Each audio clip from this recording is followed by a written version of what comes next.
பறக்குதடா captain கொடி பறக்குதடா அலையடிக்குதடா captain அலையடிக்குதடா கொடி பறக்குதடா captain கொடி பறக்குதடா அலையடிக்குதடா கேப்டன் அலையடிக்குதடா உண்மை ஜெயிக்குமடா ஏழைக்கு நன்மை கிடைக்குமடா கேப்டன் முதல்வர் என்றால் மக்கள் ஆட்சி நடக்குமடா கொடி பறக்குதடா கேப்டன் கொடி பறக்குதடா அலையடிக்குதடா கேப்டன் அலையடிக்குதடா தமிழ் என்று சொல்லடா தலை நிமிர்ந்து நில்லடா என்பது எங்களுடைய கேப்டனின் தாரக மந்திரம்.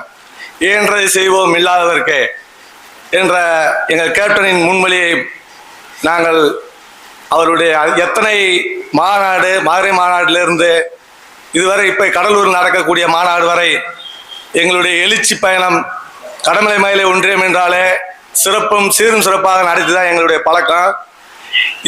இப்பொழுது இந்த நடக்கக்கூடிய ஆலோசனை கூட்டத்திற்கு அந்நியார் வருகை தருவதற்கான செய்தியை மாவட்ட செயலாளர் எம்ஏ செல்லத்துறையாளர் அவர்கள் என்னுடைய தொலைபேசியில் பேசும் பொழுது எனக்கு மிக மகிழ்ச்சியாக இருந்தது. இது என்ன ஒரு மகிழ்ச்சின்னா கேட்டா, கடமலை மயிலை ஒன்றியம்ங்கிறது ஆண்டிவீட்டி பகுதிக்கு உட்பட்டது. இது ஒரு முக்கியமான தொகுதி. ஆண்டிவீட்டி தொகுதிங்கிறது ஒரு சீரும் சிறப்புமான ஒரு முக்கியமான, அதாவது எம்ஜிஆர் இருக்கட்டும் ஜெயலலிதாவாக இருக்கட்டும், ஒரு முக்கியமான விஐபிக்கு உட்பட்ட தொகுதிங்கிறது ஆண்டிவீட்டி தொகுதி. கம்பம் தொகுதியும் ஒன்று லேஸ் பண்ண தொகுதி ஒன்றும் கிடையாது. இங்கே உள்ள எத்தனை எம்எல்ஏ எம்பி எல்லாம் இங்கே எடுத்த கம்பம் தான். ஆனால் இந்த கூட்டணி கட்சிக்கு நம்ம வேலை பார்த்துருக்கோம்ன்றது இதுவரையில நம்ம பார்த்துருக்கோம். கேப்டன் இருக்கப்பதே நம்ம தனிச்சு நின்றுருந்தோம். அப்போ முரசு சின்னத்துக்கு அப்போ நம்ம ஓட்டு கேட்டது போக அதுக்கு பிறகு நம்ம கூட்டணி கட்சிக்கு தான் ஓட்டு கேட்டுக்கிருந்தோம். இப்ப அந்நியார் வர்றது நம்ம கடமலை மயிலை ஆண்டிவீட்டி தொகுதிக்கு உட்பட்டு வர்ற இடத்துல எனக்கு நான் என்ன நினைக்கிறேன்னா, எனக்கு இப்ப அண்ணன் பார்த்து கொடுத்ததுதான் இந்த ஒன்றிய செயலாளர். கேப்டன் இருக்கிறப்ப கண்டனூருக்கு வந்த எழுச்சி, அதே எழுச்சியை நான் கண்டனூருக்குள்ள கொண்டு வரணும் அப்படின்றத நான் ஆணித்தரமா நான் இருக்கேன்.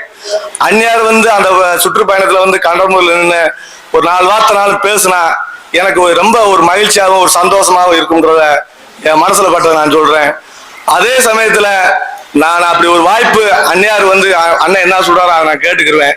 கண்டனூர்ல மைக் செட்டை கட்டணும், மைக் செட்டு கட்டி லைட் கட்டி அதுக்கான சிறப்பான ஏற்பாடுகள் பண்றதுக்கு அந்நியார் நின்று பேசக்கூடிய வாய்ப்பை எனக்கு உருவாக்கி தரணும்னு சொல்லி இந்த நேரத்தில் கேட்டுக்கிறேன்.